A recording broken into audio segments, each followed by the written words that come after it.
Welcome in. It's the NJCAA D2 Women's Basketball Selection Show. From our NJCAA Network studios in Charlotte, North Carolina, I'm Phil Constantino. 16 teams will be introduced into this field in the next few minutes. Unlike previous years, we got a little bit of a new wrinkle this year. It's not 16 automatic qualifiers that are district champions. Due to COVID, the number of districts has condensed. It is 15 district champions and one at-large selection. Yes, one at-large selection in the D2 tournament. The tournament will be held April 20th to 24th in Hickory, North Carolina. Let's go ahead and let's take a check of the bracket. 1 through 16, the tournament will be held April 20th to 24th at the Tarlton Complex in Hickory, North Carolina.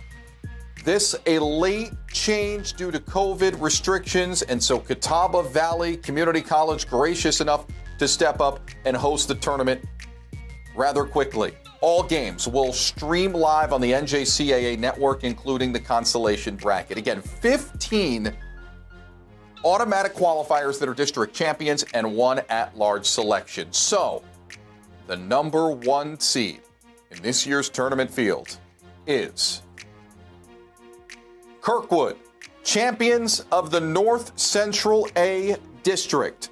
21-1 on the year, Kirkwood entered the final week of the season ranked number 2 in the country behind Johnson County. But a loss helped Kirkwood elevate to the top spot after defeating Southwestern 77-52 in the title game. Head coach Kim Moole, 19 appearances, 7 national titles. Kirkwood's last appearance was in 2018, and Kirkwood finished as the runner-up. The number 16 seed that will face Kirkwood in the first round. North Platte. Northwest Plains District champions beat Rochester by 5 in the title game. North Platte is just 10-11 on the season, but this is not unfamiliar territory for the Knights. 2 years ago, got into this tournament also under 500 at just 8-22. The 1-16 matchup on April 20th, 7 p.m. Eastern Time, features 16th-seeded North Platte versus the top seed, Kirkwood. We are now joined by Kim Moole. He's the head coach of the Kirkwood Eagles, the number 1 seed in this year's Division II women's basketball tournament. Coach, thanks for joining us. How does it feel to be the number 1 seed? Pretty good right now. It's a little surprise. It's kind of crazy the way it all shook out.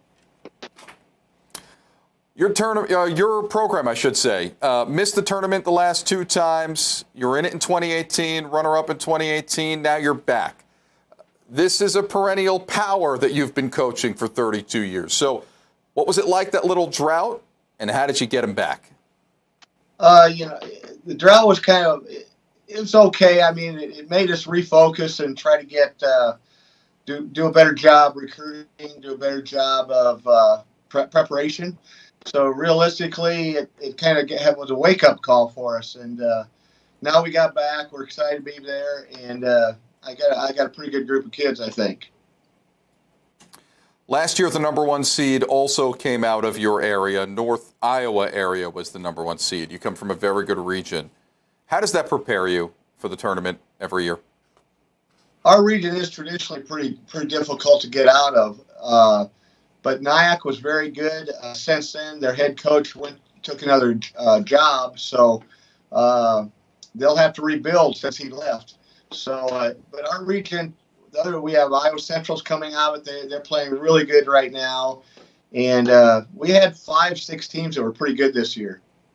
You play fast, 80 points per game. That is number 8 in the country in D2 2-year women's basketball. What's your style? I don't know if we play fast all the time. We just hit some shots. Maybe that's the.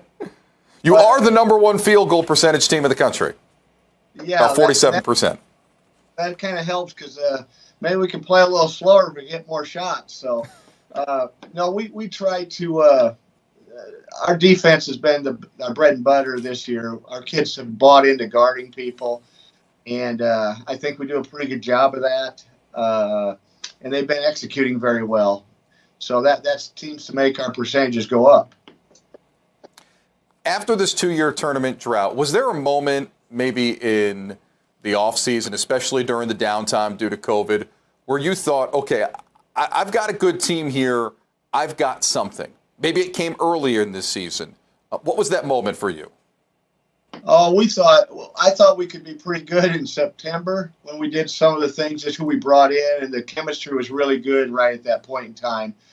And what we do, if chemistry is big at our level. So I knew in September we could be pretty good. I never knew if we'd get through it, but we got, the test, one more test to take, and hopefully everybody will be healthy and we'll be able to get through it. And I'm just shocked that the way the year's gone. It's been a tough, long year, but I'm glad we're coming to where we're at right now. 32 years, you're a 2011 NJCAA Hall of Fame inductee. I'm going to ask you the question that I know a lot of coaches, especially coaches like yourself who have been doing it for a long time. Where does this team rank, and what kind of shot does this team have compared to some of the other teams in the past? You've won the tournament 7 times. You've done this before. What is this team like? It's different. It's a different type of team. Do we have a chance to win? I think there's probably 8 teams that have a chance to win it realistically, if not more.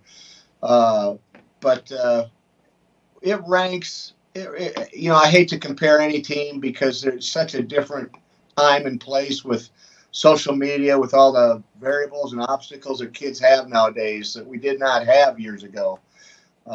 So to compare teams, it's very difficult for me to do that.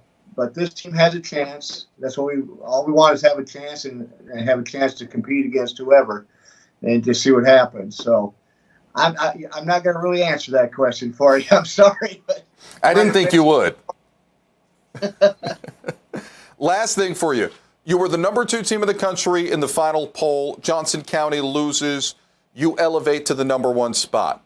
Any surprise, and does that add any extra pressure, given the success you've had in the tournament over the years, given the program's success, and now that you are the number 1 overall seed in the field of 16? I don't think it adds any more pressure. I mean, we've been in the top 5 for many years now, and our kids have kind of accepted the fact that's the way it is. Johnson County losing, I didn't know. I thought Kansas City, Kansas was playing really well at the end, and obviously Ben does a good job at Johnson County. And it's tough when you lose that final one, but beating teams 3 times is not always as simple as it sounds. So it was probably a very difficult loss for him. Kirkwood, North Platte. That's our 1-16 matchup. Thank you to Coach Kim Moole for joining us here on the NJCAA D2 Women's Basketball Selection Show. Continuing with the bracket, Morton is the number 8 seed, 17-2 on the year, winners of 9 in a row entering this tournament. The Midwest District champs routed Bryant and Stratton in their title game. Tadriana Hurd, watch out for her. 21 points, 9 rebounds, 9 assists in the district championship game. A near triple-double. She averages 19 and 10 rebounds on the season. Morton is the number 8 seed and will take on the number 9 seed, PIMA. They're just 3-3 on the year, PIMA. It's an interesting situation out west. They're the Southwest District champs, the only D2 team in their region competing, so they had delayed start, did not start the season till March 16th. This was all due to COVID. Usually PIMA would play in the West. That's the district that's not competing this year. So they play in the Southwest. They're 3-3. This is by far the fewest games played by a team to ever make the postseason tournament in NJCAA basketball history. But don't let the 6 games and the 3-3 record fool you. PIMA is pretty good, has been very good recently, and is ranked number 16 in the final poll of the season. The 8-9 matchup, Morton and PIMA, 9 p.m. Eastern Time on April 20th in Hickory, North Carolina, in the first round. The number 4 seed is our at-large selection. Johnson County gets the lone at-large berth in this tournament field of 16. Johnson County was the number 1 ranked team in the country entering the final week. Lost in the district final to Kansas City, Kansas. The only loss of the year for Johnson County. Last won the national championship in 2015. They fell to the number 4 seed in the final week of the season, but Johnson County on the short list of tournament favorites who will be traveling to Hickory seeking a national championship. First round matchup versus the number 13 seed, Grand Rapids, the Great Lakes C District champs who beat Bryant Stratton, Ohio in the title game. First time qualifying for the field. Qualifying, participated in an inaugural invitational event back in 1974. But Grand Rapids has qualified this time and will meet Johnson County on April 21st at 11 a.m. Eastern Time in the first round. The number 5 seed is Macomb. The Monarchs are champs of Great Lakes A. Trounced Mott in the title game. How about this final score? 100-44.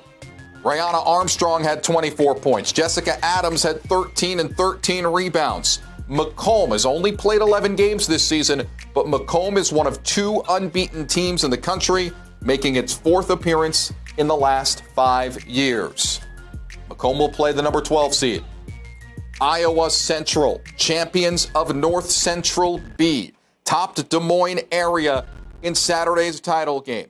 Isabel West, a big performance, 28 points, 15 rebounds, 3 blocks to propel her team into the national tournament for the 4th time and the first time since 2013.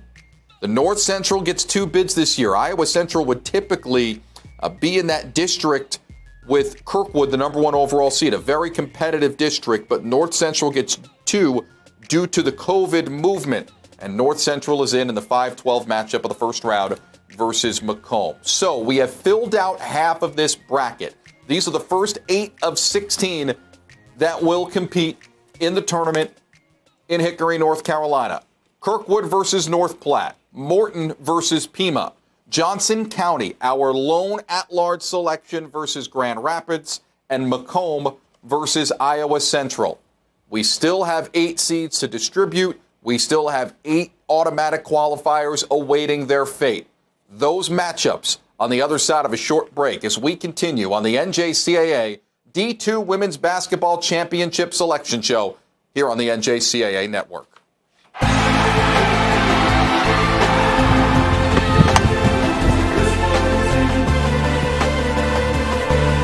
Over 30 majors in 4 divisions. Nursing, education, criminal justice, exercise science. This is one of the very few schools to honor leadership with scholarship. Our students go out into the world with confidence. I know who I am. Pfeiffer has it all. The only thing that's missing is you.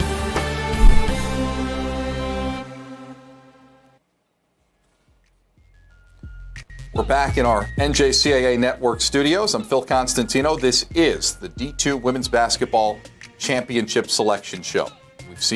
We've met now our at-large selection. It's Johnson County, number 1 overall in the country, entering the final week of the season, lost in the district title game, but in as the at-large selection. The number 1 overall seed in the tournament is Kirkwood. Now, let's meet the right half of our bracket. The number 2 seed is Lakeland from Illinois. Central A District champions who won by 30 over North Central Missouri in its district title game. Some thought that Lakeland would have a shot at the number 1 overall seed. Lakeland was number 3 in the country, just behind Kirkwood in the final poll of the season. Lakeland gets the 2, but red hot of late, winners of 12 in a row. Lakeland will meet the 15 seed. Lackawanna, East B District champs, 12-4 on the season, beat Niagara County in the district championship game. Lackawanna last in this tournament in 2019. The 2-15 matchup on April 20th, Lakeland and Lackawanna. The number 7 seed, Arkansas State Mid-South, 22-1 on the year, champions of the South Central District, 12-0 at home and winners of 11 in a row. A very good Arkansas State Mid-South team pounded Southern Arkansas Tech by 30, 78-48 in its district championship game. And ranked number 13 in the final poll, vaulted up to number 7 in the seeding of this tournament. The number 10 seed, one of 2 remaining unbeaten teams in the country. USC SALKEHATCHIE, Southeast District champs, 18-0 on the year. Beat Catawba Valley for the district championship. SALKEHATCHIE has the number 1 scoring offense in the country, 99.6 points per game. That is 10 points per game better than the next best offense in the country. ASU Mid-South versus USC SALKEHATCHIE in the first round. We have 1 quadrant left. We will meet those 4 teams after this break on the NJCAA Network.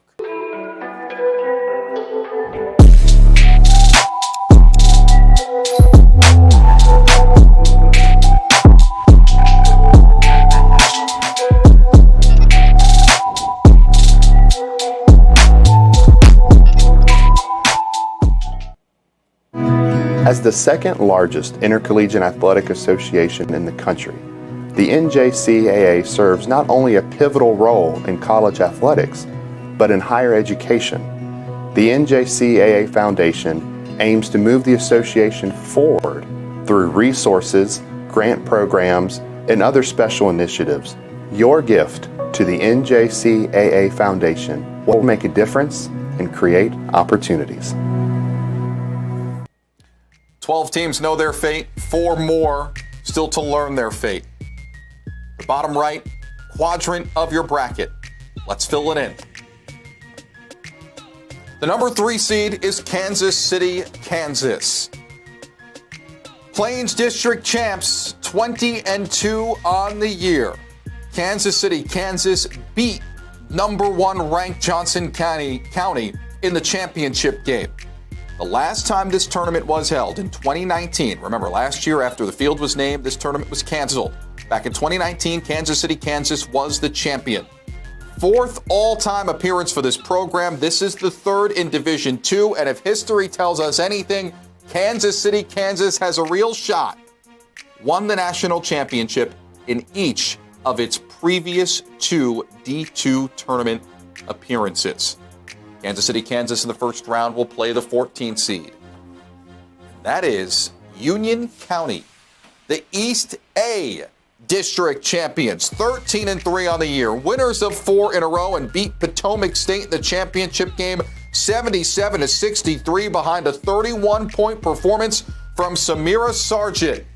Union County is the number 14 seed and will play our most recent national champions, Kansas City, Kansas, in the first round.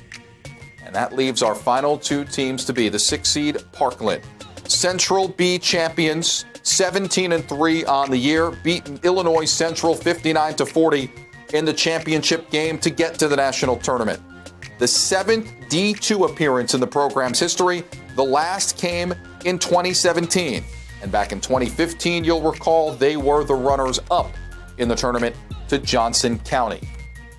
The number 11 seed, the final seed to be introduced of our 16 in the tournament, Muskegon. 13-2 this year, the Jayhawks from Michigan are winners of 6 in a row. Great Lakes B champions after beating Delta in the title game. The 3rd overall appearance for Muskegon in its program history. It's the 2nd appearance as a D2 team in this tournament. Parkland and Muskegon, that is our final matchup of the first round. So, the full bracket, as filled in, looks like this. Kirkwood, the number 1 overall seed. Lakeland, the number 2 seed. Question was who would get the top spot. It goes to Kirkwood. Also, the reigning champs, or I should say the last champs from back in 2019, Kansas City, Kansas is the number 3 seed. And our number 4 seed, our at-large selection, is Johnson County.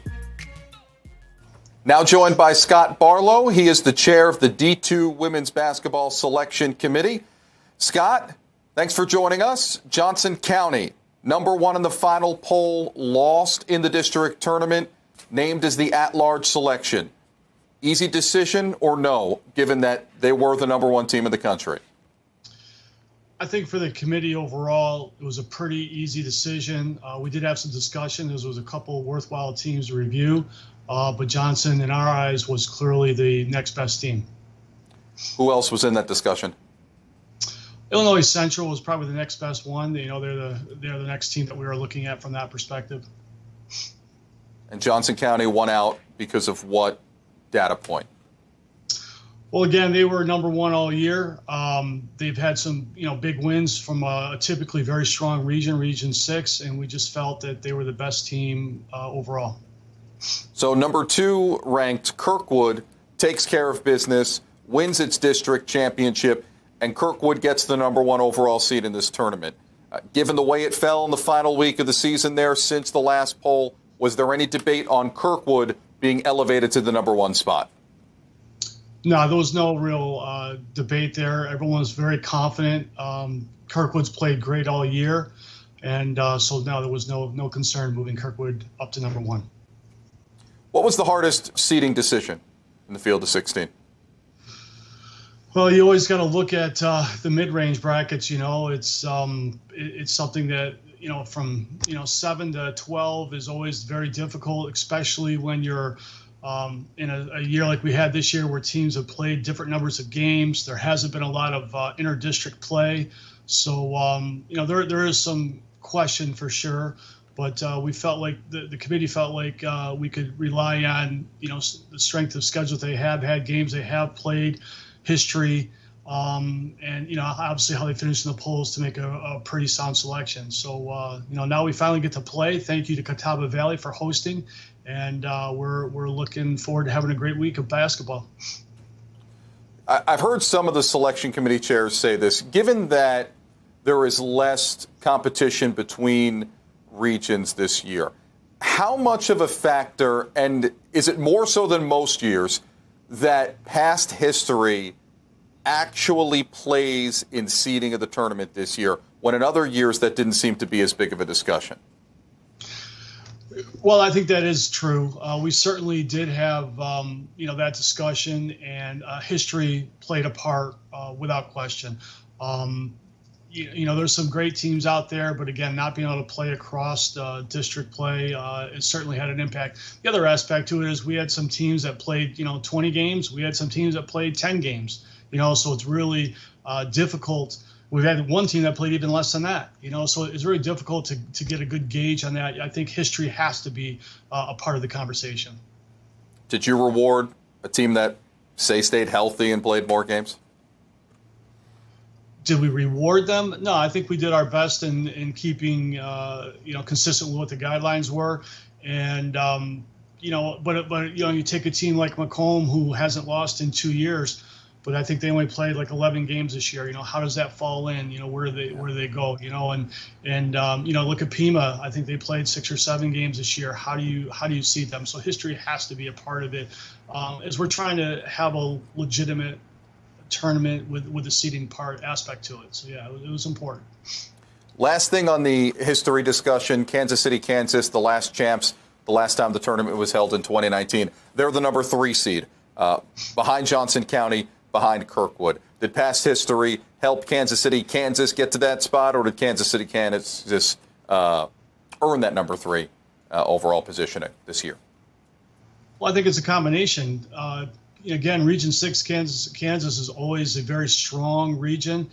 Kansas City, Kansas, by beating Johnson, Johnson is historically a strong program as well. That's a quality win, and so I would say they earned it. Certainly history has a part of that, but again, if you look at Region 6 historically, they've always done very well, especially in recent years. So I think it's a combination of both. But yeah, KCK, they earned where they got, and we wish them the best of luck in the tournament. Last question for you, Scott. You've been the chair of the D2 committee for a long time. How does the at-large selection process for this year change things for you? Usually it's a field of 16, automatic qualifier, district champions, likely to go back to that, we hope. But for this year, due to COVID, there is one at-large selection. So how did that change things for you this year?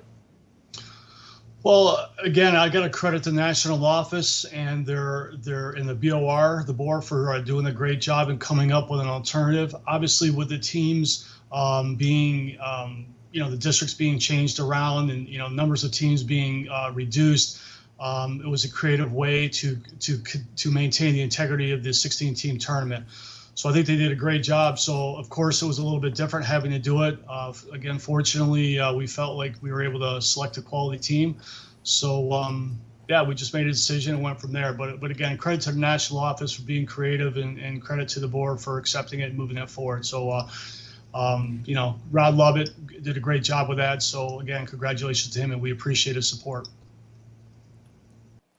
Thank you, Scott. Here's a final check of the bracket. Kirkwood, the number 1 seed, Lakeland, the number 2 seed, Kansas City, Kansas, the 3 seed, and Johnson County, the at-large selection in this field of 16 is the 4 seed. Those are the top 4. Again, all of these games will be played April 20th to 24th at the Tarlton Complex on the campus of Catawba Valley in Hickory, North Carolina. And remember, all games stream live on the NJCAA network. That's njcaa.org/network. All games in their entirety, including the consolation bracket. We thank you for joining us. We say congratulations to the 16 teams, especially our one at-large selection, Johnson County, for getting into the field. And good luck for our entire team here at the NJCAA. Phil Constantino saying so long from our network studios.